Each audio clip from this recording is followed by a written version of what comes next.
എല്ലാവർക്കും നമസ്കാരം. നിത്യാനന്ദ യോഗ കേന്ദ്രത്തിൻ്റെ പുതിയൊരു വീഡിയോയിലേക്ക് ഏവർക്കും സ്വാഗതം. തൊണ്ടയുടെ ഭാഗത്തായി ഉണ്ടാകുന്ന നീർക്കെട്ടിനും ടോൺസിലൈറ്റിസിനും ശമനം ലഭിക്കാൻ സഹായിക്കുന്നവയാണ് കന്ദരാസനവും മകരാസനവും. ഇവ രണ്ടും പരിശീലിക്കുന്നത് എങ്ങനെയെന്നാണ് ഇന്ന് നമ്മൾ വിശദമായി കാണാൻ പോകുന്നത്.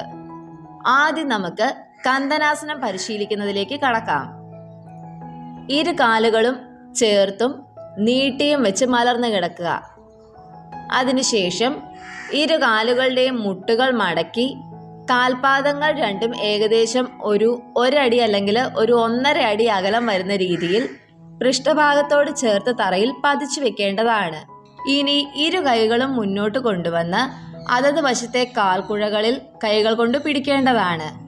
ഈ നിലയിൽ കിടന്നുകൊണ്ട് വളരെ സാവധാനം ശ്വാസം ഉള്ളിലേക്ക് എടുത്തുകൊണ്ട് അരക്കെട്ടിനെ കഴിയുന്നത്ര മുകളിലേക്ക് ഉയർത്തിപ്പിടിക്കാൻ ശ്രമിക്കുക. ഈ നിലയിൽ നിന്നുകൊണ്ട് വളരെ സാവധാനം ശ്വാസോച്ഛ്വാസം ചെയ്യാവുന്നതാണ്. എത്രത്തോളം സമയത്തേക്ക് ഈ നിലയിൽ തുടരാൻ സാധിക്കുന്നുവോ അത്രത്തോളം സമയത്തേക്ക് തുടരാവുന്നതാണ്. ബുദ്ധിമുട്ട് തോന്നുന്ന സമയം ശ്വാസം പുറത്തേക്ക് വിട്ടുകൊണ്ട് അരക്കെട്ടിനെ പതിയെ താഴ്ത്തിക്കൊണ്ടുവരികയും തറയിൽ പതിച്ചു വെക്കുകയും ചെയ്യുക.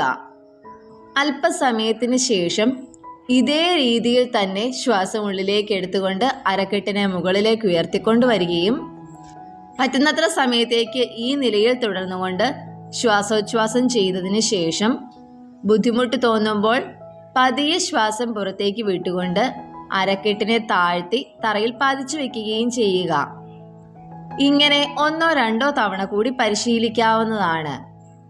ഈ രീതിയിലാണ് കന്ദരാസനം നമ്മൾ പരിശീലിക്കുന്നത്. ഇനി അടുത്തതായിട്ട് മകരാസനം പരിശീലിക്കുന്നത് എങ്ങനെയെന്നാണ് നമ്മൾ കാണാൻ പോകുന്നത്. ഈ ആസനം തന്നെ പല വിധത്തിൽ നമുക്ക് പരിശീലിക്കാം. അതിൽ ഒരു വിധം മാത്രമാണ് ഇപ്പോൾ നമ്മൾ കാണാൻ പോകുന്നത്. ഇരു കാലുകളും നീട്ടിയും ചേർത്തും വെച്ച് കമഴ്ന്ന് കിടക്കാവുന്നതാണ്. അതിനുശേഷം ഇരു കൈകളും ശരീരത്തിന് മുന്നിലേക്ക് കൊണ്ടുവരികയും നെഞ്ചിന് മുകളിലേക്കുള്ള ഭാഗം അല്പം ഉയർത്തി ഇരു കൈപ്പത്തികളും അതത് വശത്തെ കവിളുകളോട് ചേർത്ത് കൈമുട്ടുകൾ തറയിലൂന്നി തല ഉയർത്തിപ്പിടിക്കാൻ ശ്രമിക്കുക.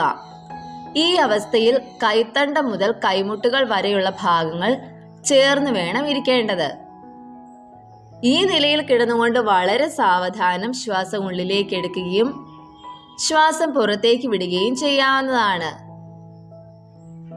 പറ്റുന്നത്ര സമയത്തേക്ക് ഈ നിലയിൽ തന്നെ തുടരാവുന്നതാണ്. ബുദ്ധിമുട്ട് തോന്നുന്ന സമയം ഇരു കൈകളും കവിളുകളിൽ നിന്ന് എടുത്തു മാറ്റി തല താഴ്ത്തി വെച്ച് അല്പസമയത്തേക്ക് വിശ്രമിക്കാവുന്നതാണ്. വിശ്രമശേഷം ഇതേ രീതിയിൽ തന്നെ 3-4 തവണ കൂടി പരിശീലിക്കാം. അപ്പോൾ ഈ രീതിയിലാണ് മകരാസനം നമ്മൾ പരിശീലിക്കുന്നത്. ഇതേ രീതിയിൽ കന്ദരാസനവും മകരാസനവും ദിവസേന പരിശീലിക്കുന്നത് മൂലം തൊണ്ടയിൽ ഉണ്ടാകുന്ന നീർക്കെട്ടിനും അതേപോലെ തന്നെ ടോൺസിലൈറ്റിസിനും നല്ല രീതിയിൽ ശമനം കാണുന്നതിന് സഹായിക്കുന്നു. ഇവ രണ്ടും പരിശീലിച്ചതിന് ശേഷം ശവാസനം ചെയ്തു മാത്രമേ യോഗ പൂർത്തിയാക്കാവൂ. ലോകാ സമസ്ത സുഖിനോ ഭവന്തു.